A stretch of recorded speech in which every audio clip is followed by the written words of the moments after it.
This is the video for section 8.3 notes, slides 25 through 27. All right, so in section 8.3, we are talking about volume once again, but now created by cross-section.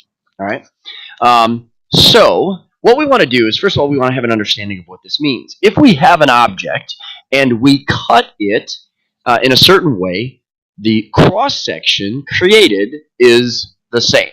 All right, and so what we tend to do is we tend to have a regular cross-section. So the first example I'm going to use is has a square cross-section. So we could have just, a lot of our standard geometry shapes: square, circle, triangle, rectangle, half circle, quarter circle, something like that. All right.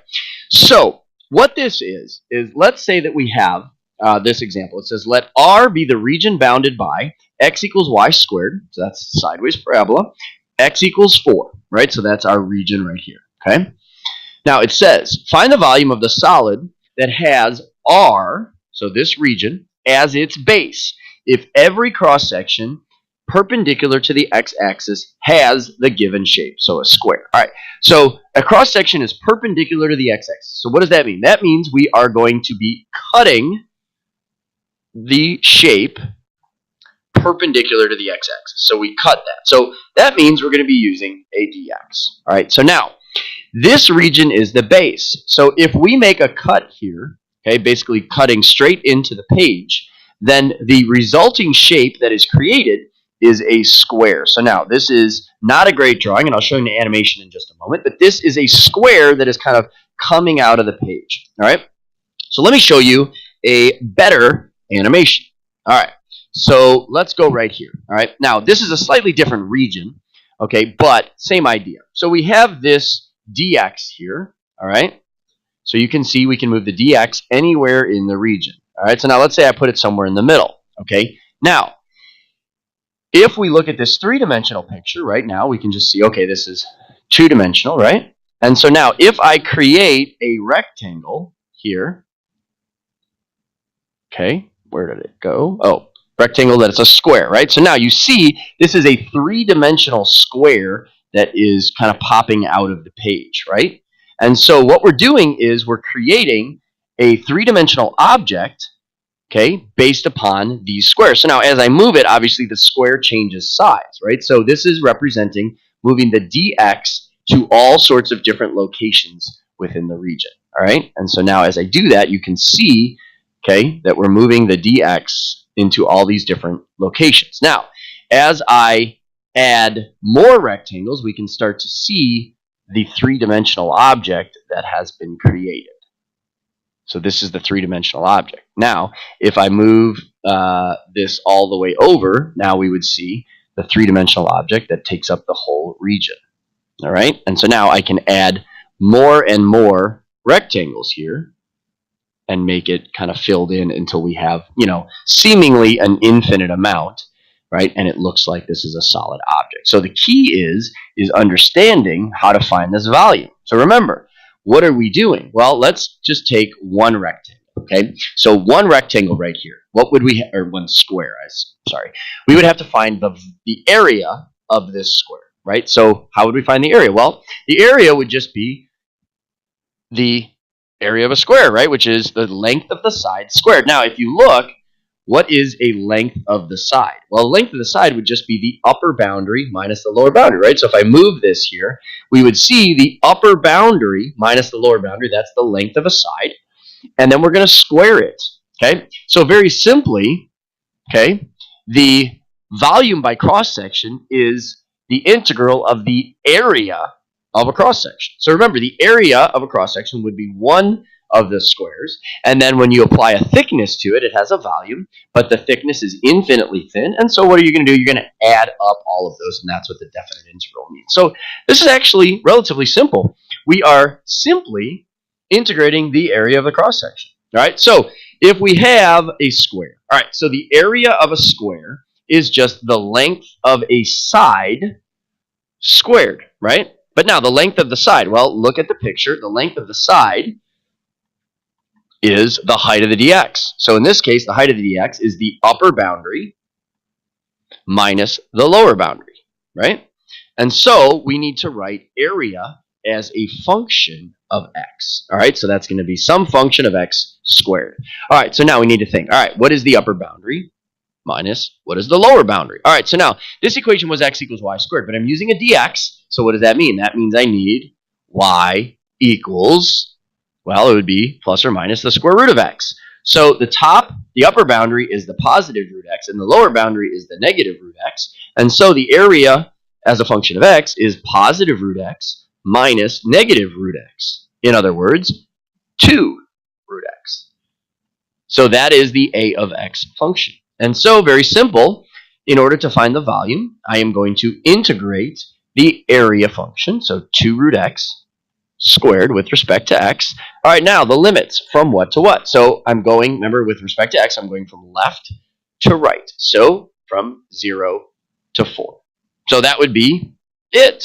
Right, now this one is actually pretty easy to carry out, right? So let's practice that. Integral from 0 to 4. If I have 2 root x squared, that's just 4x with respect to x. So integral of 4x is 4x squared over 2, or 2x squared, evaluated from 0 to 4. And so I get 2 times 4 squared minus 2 times 0 squared. So 2 times 16 is 32. So 32 cubic units would be the volume of the solid that is created in that way.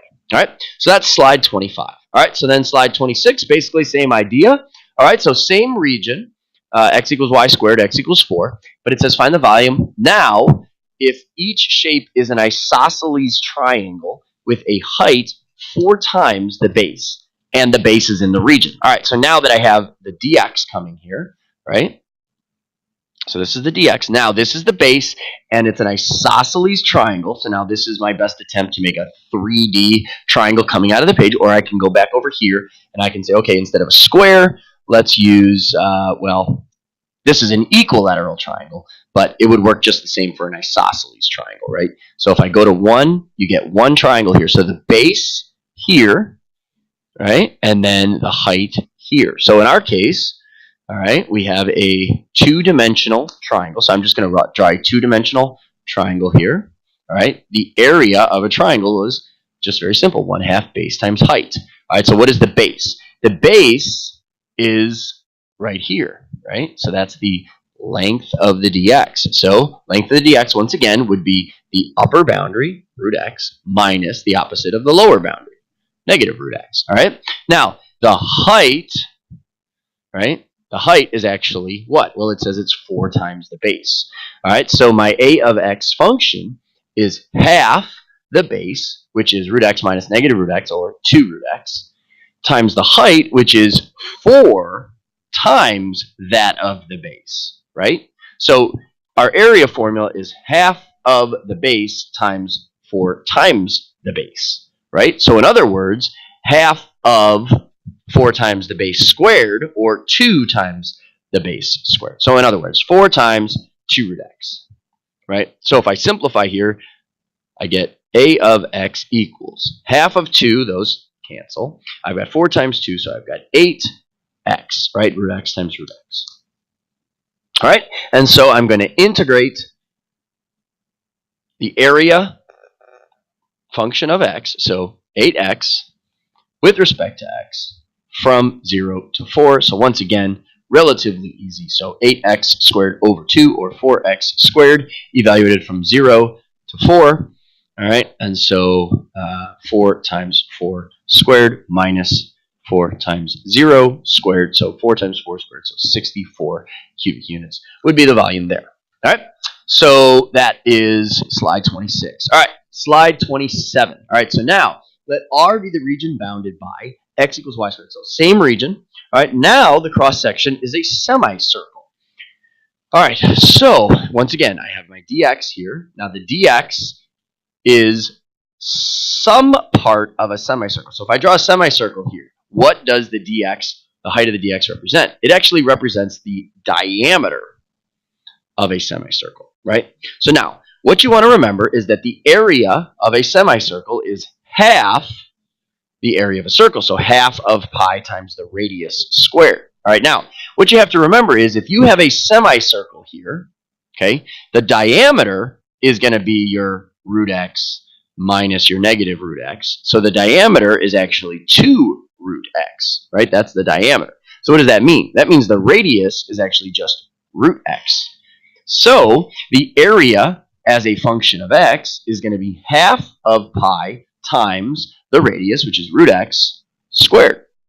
And so the volume is going to be found by taking the integral of the area. So that would be half of pi times root x squared, which is just x, with respect to x, and once again from 0 to 4. Now, this one would certainly be pretty easy to evaluate, right? I would put the 1/2 x in front, and then I have the integral from 0 to 4 of x, which would be x squared over 2, and evaluate from 0 to 4, right? So this would become pi over 4 times 4 squared minus pi over 4 times 0 squared. So the 4 is reduced, so I would just end up with 4 pi as the volume.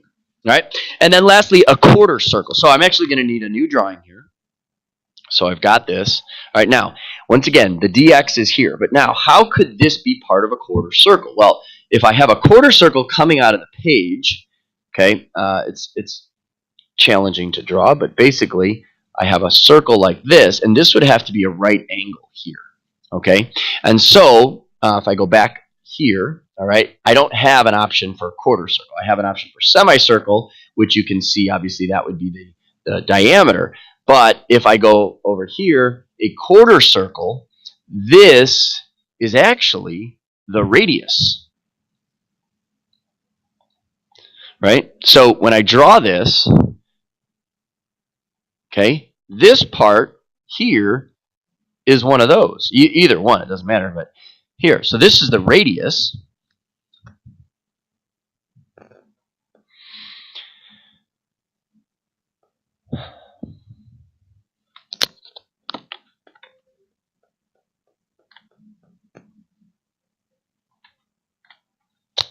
All right, sorry about that. All right, so the radius. So how do I find the area of a quarter circle? It's a fourth of a circle, so a fourth of pi r squared. So once again, what is r now? Well, in this case, r is that whole distance, and so r is the 2 root x.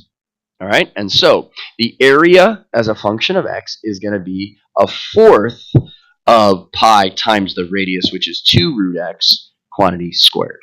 All right, and so if I simplify a little bit, a of x is a fourth of pi times 2 squared is 4x. And so, of course, the 4's reduce. And so I would integrate the a of x function, which is just pi times x dx.